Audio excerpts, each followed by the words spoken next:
Imaginez démolir un mur en plâtre et découvrir en dessous un chef-d'œuvre médiéval, ou encore déterrer un puits du XVIe siècle sous le plancher. Cela ressemble à un scénario de film, n'est-ce pas? Pourtant, ces découvertes incroyables ont eu lieu dans des maisons ordinaires. Rejoignez-nous pour explorer les découvertes les plus surprenantes faites lors de rénovations, prouvant que parfois, les plus grands trésors se cachent juste sous nos yeux. La cachette dedans. Dans une ville ensoleillée appelée Val d'Osta, en Géorgie, des ouvriers s'affairaient à rénover un vieux bâtiment nommé le Comvors. Ils travaillaient à ce qui est dur, martelant et sciant, avançant rapidement dans la restauration. Mais un jour, alors qu'ils commençaient à démolir un mur, ils firent une découverte inattendue. Au lieu de poussière et de briques, ils tombèrent sur une vision des plus étranges, une cache secrète contenant des centaines, voire des milliers de dents humaines. Alors voilà, en démolissant un mur du deuxième étage, les ouvriers trouvèrent près de 1000 dents humaines. Normalement, chaque personne possède environ 32 dents dans la bouche. Un ou deux de plus pourraient m'en surprendre, mais une pièce remplie de dents désincarnées? Ça, c'est tout sauf normal. Les ouvriers furent naturellement horrifiés et imaginèrent dans toutes sortes de scénarios fous. Le bâtiment aurait-il secrètement produit des dents? Était-il tombé sur la cachette d'un tueur en série? Certains prirent même des photos et les publièrent en ligne, rendant l'histoire virale. Heureusement, l'explication réelle était bien moins terrifiante. Il s'avéra que le bâtiment Converse avait autrefois abrité le cabinet d'un dentiste nommé Clarence Whittington. Il y a plus de 100 ans, les dentistes n'avaient pas toujours de poubelles spécialisées pour jeter leurs déchets médicaux. Alors, devinez quoi? Le docteur Whittington avait apparemment décidé d'utiliser les murs de son propre bâtiment comme une sorte de coffre à dents personnel. Donc, même si l'image d'un millier de dents cachées dans un mur peut donner la nausée, il ne s'agissait ni d'un complot sinistre, ni d'un phénomène paranormal, mais simplement d'une étrange et répugnante méthode d'élimination, la grenade dans le mur. Imaginez être un entrepreneur en bâtiment, travaillant assidûment sur un mur dans une vieille maison de l'Ohio. Soudain, votre marteau heurte un objet métallique d'une forme étrange. Avec un frisson, vous réalisez que ce n'est pas un clou, mais une grenade. Pas un jouet, mais une vraie grenade, avec sa goupille et tout le reste. C'est exactement ce qui est arrivé à un entrepreneur en Ohio récemment. Sa matinée paisible de démolition fut interrompue par la découverte de cette dangereuse relique. Ironique, n'est-ce pas? Les grenades et les maisons ne font généralement pas bon ménage. C'est comme l'eau et l'huile, deux éléments incompatibles dans l'architecture. L'entrepreneur fit donc la seule chose sensée. Il appela la police. Les agents, habitués aux délits du quotidien, se retrouvèrent face à un souvenir de guerre bien plus explosif qu'une simple contravention. Les forces de l'ordre soupçonnèrent que la grenade appartenait à un ancien résident vétéran de guerre, peut-être de la Seconde Guerre mondiale ou de la guerre de Corée. Heureusement, l'équipe de déminage fut appelée sur place et parvint à désamorcer l'engin en toute sécurité, sans explosion digne d'un film hollywoodien. Mais toutes les découvertes de grenades ne se terminent pas aussi bien. Parfois, les choses ne se passent exactement comme on pourrait le redouter. Boum, et une autre maison est réduite en ruine. Donc, la prochaine fois que vous abattez un mur, rappelez-vous qu'il pourrait y avoir plus que de la poussière derrière les briques. Peut-être tomberez-vous sur un morceau d'histoire, bon ou mauvais, explosif ou simplement poussiéreux. Croisez juste les doigts pour que votre projet de rénovation ne se transforme pas en explosion accidentelle. Le navire enseveli. Dans la ville animée de Boston, où des gratte-ciel d'acier et de verre s'élèvent envers le ciel, les ouvriers de Skanska étaient habitués à la routine. Jour après jour, ils martelaient et perçaient, construisant un nouvel édifice dans cette jungle de béton. Mais un jour ordinaire de mai 2016, leur routine fut bouleversée par une découverte extraordinaire. Sous le sol où ils devaient poser les fondations d'un immeuble de bureaux de 40 000 mètres carrés, ils tombèrent sur quelque chose de bien plus ancien et fascinant, un navire. Une épave du XIXe siècle découverte en plein quartier portuaire de Boston. Et pas n'importe quel navire, mais une goélette magnifiquement préservée datant de la fin des années 1800. Ce n'était pas juste un tas de bois pourri et de voiles en lambeaux. Le navire, bien que hors d'état de naviguer, était remarquablement intact. Des couverts en argent scintillaient encore dans la cabine et des tonneaux de chaux, autrefois utilisés pour prévenir le scorbut, étaient toujours en place dans la cale. Mais comment ce navire avait-il pu se retrouver non seulement sur la terre ferme, mais enfoui profondément sous celle-ci? La réponse réside dans l'évolution du paysage de Boston. Autrefois, cette partie de la ville n'était pas un sol ferme comme aujourd'hui. C'était une vaste étendue de vasières s'étendant vers la mer. Avec l'essor démographique et l'expansion urbaine, la nécessité d'espace s'intensifia. Ainsi, au fil du temps, les vasières furent comblées, et avec chaque pelletée de terre et chaque chargement de remblais, la ville grandit. Mais un trésor oublié demeurait enfoui sous ses rues. Numéro 4. La lettre au Père Noël. En 1943, un jeune garçon nommé David Hylock vivait dans une maison avec une vieille cheminée. À l'époque, écrire une lettre au Père Noël et l'envoyer dans la cheminée était une tradition populaire chez les enfants comme David. Un Noël, alors qu'il avait environ 7 ans, David rédigea avec soin sa liste de souhaits. Il rêvait de chaussons douillés, d'une cravate en soie élégante pour se sentir comme un adulte, d'une boîte à crayons robuste pour y ranger ses trésors et de nombreuses craies pour dessiner des mondes magiques sur le trottoir. Après avoir écrit sa lettre, il la glissa dans la cheminée de la maison familiale. Des décennies plus tard, la maison avait changé de propriétaire plusieurs fois. Un jour, des ouvriers vinrent en remplacer l'ancienne cheminée par une nouvelle. En démontant les briques, ils tombèrent sur un petit morceau de papier froissé caché entre les couches de maçonnerie. C'était la lettre de David au Père Noël. Cette lettre, écrite par un petit garçon en 1943, avait été retrouvée dans la cheminée d'une maison à Reading. Le papier jauni et l'encre délavée témoignaient d'une époque plus simple, empreinte des rêves et espoirs innocents d'un enfant. Émus par cette découverte, les ouvriers décidèrent d'exaucer les vœux de Noël de David, même après toutes ces années. Ils le retrouvèrent, désormais un homme âgé, et lui offrirent un panier rempli de tout ce qu'il avait demandé. Des chaussons moelleux, une cravate en soie de sa couleur préférée, une boîte à crayons en bois classique et même une boîte de craie, pour trottoir. Leur geste touchant permit non seulement de réaliser un vœu de Noël oublié, mais aussi de raviver la magie de croire au Père Noël et la joie de voir des rêves simples devenir réalité. Ainsi, même si le Père Noël n'avait jamais reçu la lettre de David à l'époque, l'esprit de Noël était resté caché dans une vieille brique de cheminée, attendant d'être découvert pour répandre sa magie, même des décennies plus tard. La momie. Découvrir des momies ne signifie pas seulement exhumer des restes poussiéreux dans des tombeaux oubliés. Parfois, elles surgissent sous nos pieds, comme ce fut le cas dans la ville animée de Taizhou, en Chine, en 2011. Des ouvriers creusaient profondément sous l'asphalte moderne pour construire une nouvelle route lorsqu'ils tombèrent sur quelque chose d'inattendu. Une grande boîte en bois enfouie dans le sol. Curieux et incertains de leur trouvaille, ils appelèrent un archéologue à la rescousse. Lorsqu'il ouvrit la boîte, l'archéologue eut un choc. À l'intérieur reposait un corps remarquablement bien conservé d'une femme vêtue de riches robes en soie et de chaussons élégants parés de bijoux délicats. Elle semblait presque vivante malgré les siècles écoulés. Sa peau, bien que marquée par le temps, restait intacte, tout comme ses cheveux fins et ses sourcils délicats. Cette femme n'était pas n'importe qui. Elle était un témoin du passé, une figure de la dynastie Ming, qui avait autrefois régné sur la Chine. Le liquide brun qui l'entourait dans son cercueil, bien que mystérieux, avait permis de préserver son corps pendant près de 700 ans. D'après la tombe et les ornements luxueux de la défunte, Wang Weiyin, directeur du musée de Taizhou, estima qu'elle avait été inhumée avec un grand respect quelque part au XIVe siècle. Cette découverte extraordinaire suscita un immense intérêt dans le monde entier.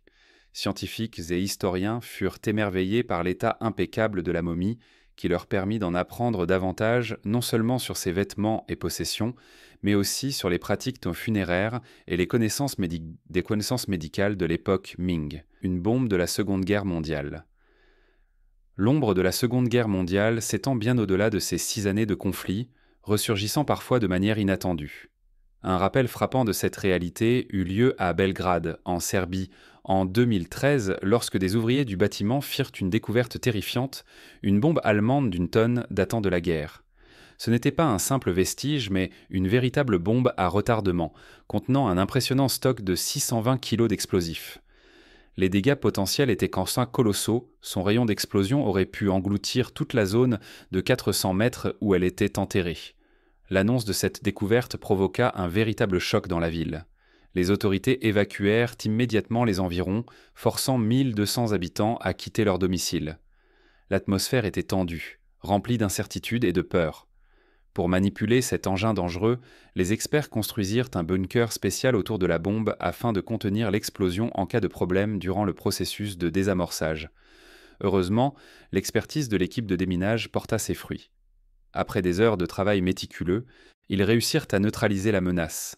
La bombe fut ensuite retirée avec précaution et envoyée en lieu sûr pour être détruite. Après une nuit d'angoisse passée dans un centre d'hébergement temporaire, les habitants évacués purent enfin regagner leur foyer. Bien que le thé chaud et le café offerts par les autorités n'effacent pas la peur qu'ils avaient vécue, ces gestes apportèrent un peu de réconfort face à ce danger évité de justesse. Le coffre-fort de Pablo Escobar. Pablo Escobar, le tristement célèbre baron de la drogue colombien, n'était pas seulement connu pour son immense fortune et ses méthodes impitoyables. Il était aussi un maître dans l'art de cacher ses richesses, laissant derrière lui une traînée d'indices et de trésors enfouis. L'un de ces mystères fut la découverte d'un coffre-fort caché dans son ancienne villa de Miami Beach en 2016. Lors de la démolition de son extravagante demeure rose, un opérateur d'excavatrice fit une découverte surprenante, un compartiment secret dissimulé dans les fondations en béton. À l'intérieur se trouvait un coffre-fort massif, mesurant environ 60 cm sur 60 cm et pesant entre 300 et 350 kg. Son emplacement, sous l'entrée de cette immense propriété dotée de 4 chambres, d'une piscine, de 6 salles de bain et d'un garage, ne fit qu'alimenter le mystère. Ce coffre-fort était une énigme en soi. Son design robuste et ses serrures inconnues laissaient donc deviner l'importance de son contenu. D'ordinaire, une telle découverte aurait immédiatement déclenché une enquête du FBI, mais cette fois-ci, rien de tel ne se produisit. Cela n'empêcha pas les spéculations d'aller bon train. De l'argent liquide empilé, des lingots d'or, des bijoux inestimables, ou même des documents compromettants liés au passé criminel d'Escobar, les hypothèses autant étaient infinies, nourries par la réputation du narcotrafiquant pour accumuler et cacher sa fortune. Pendant un temps, le coffre-fort devint une curiosité locale, son sort incertain. Les propriétaires de la villa, Christian de Berduard et Jennifer Valopi, décidèrent de jouer la prudence. Plutôt que de l'ouvrir immédiatement, ils choisirent de le stocker en toute sécurité dans une banque sous la surveillance d'une équipe armée. Des années ont passé depuis cette découverte, et pourtant le contenu du coffre-fort demeure un mystère. La pièce cachée, Katie et Robin étaient un couple ordinaire, s'installant dans leur nouvelle maison mitoyenne de 1904 au Royaume-Uni. Ils étaient sans ravis de la redécorer, d'y ajouter leur touche personnelle et d'en faire leur chez-soi. Mais ils ignoraient que leur humble demeure cachait une surprise, attendant d'être découverte. Un jour, leurs regards se posèrent l'un sur une trappe sous les lames du parquet. Intrigué, Robin la dévissa et jeta un coup d'œil à l'intérieur.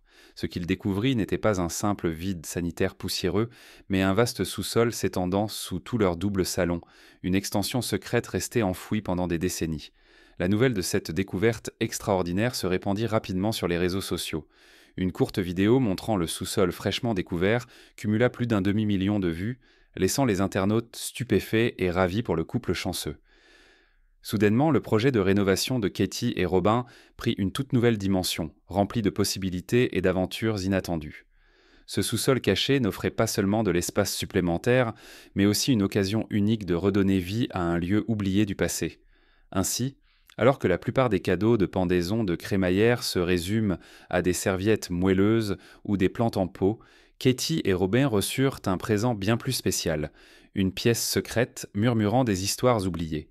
Le trésor caché de Paradise Valley, Robert Spann, un ingénieur prospère et PDG, vivait dans une somptueuse maison à Paradise Valley, en Arizona. Il avait une habitude insolite, cacher ses biens précieux tels que de l'or, de l'argent liquide et des actions dans des endroits inattendus de sa maison. À son décès en 2001, ses filles, Karen et Kim, prirent en charge sa succession. Connaissant l'amour de leur père pour les cachettes secrètes, elles passèrent les années suivantes à dénicher ces trésors.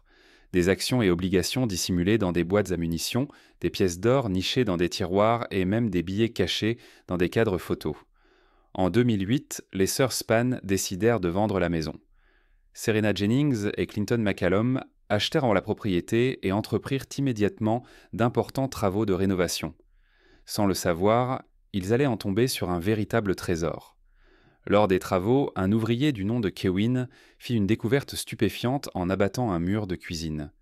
À l'intérieur, soigneusement dissimulé dans l'isolation, se trouvaient 2 boîtes à munitions remplies de billets de banque neufs.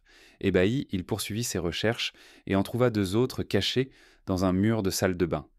Au total, le trésor caché s'élevait à la coquette somme de 500 000 $. Face à cette fortune soudaine, Kewin se retrouva face à un dilemme. Devait-il garder le secret ? partager l'information avec son employeur. L'honnêteté l'emporta et il informa les nouveaux propriétaires de sa découverte. Ces derniers contactèrent les autorités et l'argent devint alors l'objet d'une bataille juridique. Karen Spann, la fille de Robert, apprit l'existence du trésor et contesta la propriété de l'argent, affirmant qu'il appartenait à la succession de son père et non aux nouveaux propriétaires. La bataille légale s'engagea alors, avec avocats et documents à l'appui, laissant le sort du demi-million de dollars en suspens. Finalement, après des mois de procédure, le tribunal trancha. Puisque Robert Spann avait intentionnellement caché l'argent et avait prévu de le récupérer un jour, il ne pouvait pas être considéré comme abandonné, mais seulement égaré. Par conséquent, il revenait légitimement à la succession Spann. Au final, la famille Spann récupéra le trésor de leur père. Derrière le miroir, Samantha Hartsocht, une habitante d'un appartement sur Roosevelt Island à New York, fit une découverte glaçante en 2021. Un courant d'air froid inexpliqué soufflait constamment dans sa salle de bain, attisant sa curiosité. Déterminée à en trouver la source, elle suivit la trace du vent, jusqu'à son miroir de salle de bain. En l'examinant de plus près, elle se rendit compte que le miroir ne se contentait pas de refléter son visage. Il cachait un secret. Avec une mixture d'appréhension et d'excitation, elle détacha le miroir du mur pour révéler un trou béant menant à un espace sombre et inconnu. Mais l'obscurité ne freina pas son esprit d'aventurière. Équipée d'une lampe frontale, d'un masque et d'un marteau pour se défendre en cas de besoin, elle s'engouffra dans l'ouverture. Ce qu'elle trouva était loin d'un trésor caché. Elle découvrit un espace poussiéreux et abandonné, rempli de sacs poubelles éventrés, de vieilles boîtes et d'une toilette solitaire, hors d'usage. Le seul indice d'une présence humaine était une bouteille d'eau en plastique oubliée. Malgré l'absence de glamour ou de mystère, Samantha explora courageusement cet endroit, documentant son périple à l'aide de sa lampe. Après une inspection prudente, elle retourna saine et sauve dans son appartement. Pour éviter d'autres courants d'air et peut-être des visiteurs indésirables, elle décida de sceller l'ouverture en replaçant fermement le miroir contre le mur, rétablissant ainsi la normalité dans son logement. Le puits. Pendant plus de 20 ans, Colin Steer, un résident de Plymouth, Devon, se demanda pourquoi son plancher du salon formait une étrange dépression. Il l'avait remarqué peu après son emménagement, mais sa femme l'avait dissuadé d'explorer davantage. Entre la vie de famille et le travail, ce mystère resta un simple détail du quotidien. Mais en 2012, tout changea. Maintenant retraité et avec l'accord de son épouse, Colin décida d'enquêter. Armé d'une pelle et avide de découvertes, il commença à creuser. Petit à petit, le secret se dévoila. Cette dépression n'était pas anodine. Elle cachait l'entrée d'un ancien puits, descendant à plus de 10 mètres de profondeur. Mais ce puits renfermait une autre surprise. Colin y découvrit une vieille épée rouillée, placée en biais à l'intérieur. Après quelques recherches, il apprit que le puits faisait partie d'un ancien aqueduc construit au XVIe siècle par le légendaire Sir Francis Drake pour alimenter Plymouth en eau potable depuis Dartmoor.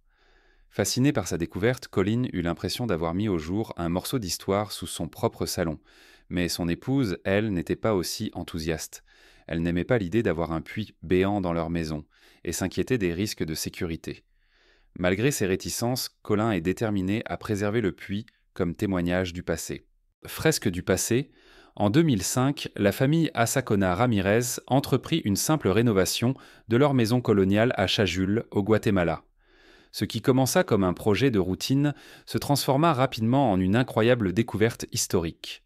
En grattant les couches de plâtre sur le mur de la cuisine, ils tombèrent sur une vue à couper le souffle, une série de fresques mayas vibrantes datant de 300 ans. Ces fresques n'étaient pas ordinaires, elles représentaient un témoignage vivant d'un chapitre important de l'histoire guatémaltèque. Les experts identifièrent le Lescofen comme la danse de la conquête, une performance remontant aux années 1650, une époque où l'invasion espagnole remodela la région. Les fresques dépeignaient des Européens vêtus de leurs costumes distinctifs, jouant du tambour et de la flûte. Cette découverte suscita à la fois admiration et inquiétude. La famille comprit l'immense valeur historique de ces peintures murales, mais leur préservation devint une responsabilité lourde à porter. Sans aide adéquate, ces fresques délicates risquaient de se détériorer. En 2007, la famille Ramirez sollicita l'aide du gouvernement guatémaltèque pour sauvegarder ce trésor patrimonial. L'avenir des fresques reste incertain, mais une chose est sûre, Leur révélation a ravivé l'intérêt pour la préservation de l'histoire maya et du patrimoine culturel pour les générations futures. Un trésor dans la cuisine, les trésors surgissent parfois des endroits les plus inattendus, attendant patiemment le bon moment pour se révéler. C'est ce qui arriva à Angie et Eddie, un couple de Phoenix en Arizona. Lors de la rénovation de leur cuisine en 2015, ils firent une découverte surprenante sous leurs pieds. En retirant les vieilles tombes planches du sol, ils tombèrent sur un objet dur et inattendu, un coffre-fort verrouillé. La plupart des gens l'auraient laissé là, pensant qu'il ne contenait que des documents sans importance. Mais pas Angie et Eddie. Ils se rappelèrent alors un code étrange griffonné à l'arrière d'une armoire à pharmacie lorsqu'ils avaient emménagé, sans jamais savoir à quoi il appartenait. Ils avaient bien fait de le conserver, car il fonctionna. À l'ouverture du coffre, une énorme surprise les attendait. Des liasses de billets de 100 $ totalisant 50 et 1080 $. De quoi s'offrir une belle voiture, un voyage autour du monde, ou même un apport pour une maison plus grande. Mais ce n'était pas tout. À l'intérieur se trouvèrent aussi une vieille bouteille de Bourbon de 1960, une carte de bingo vintage et un livre intitulé A Guide to the Perplexed D.F. Schumacher. Fait intrigant, ce livre pourrait contenir des indices menant à une chasse au trésor.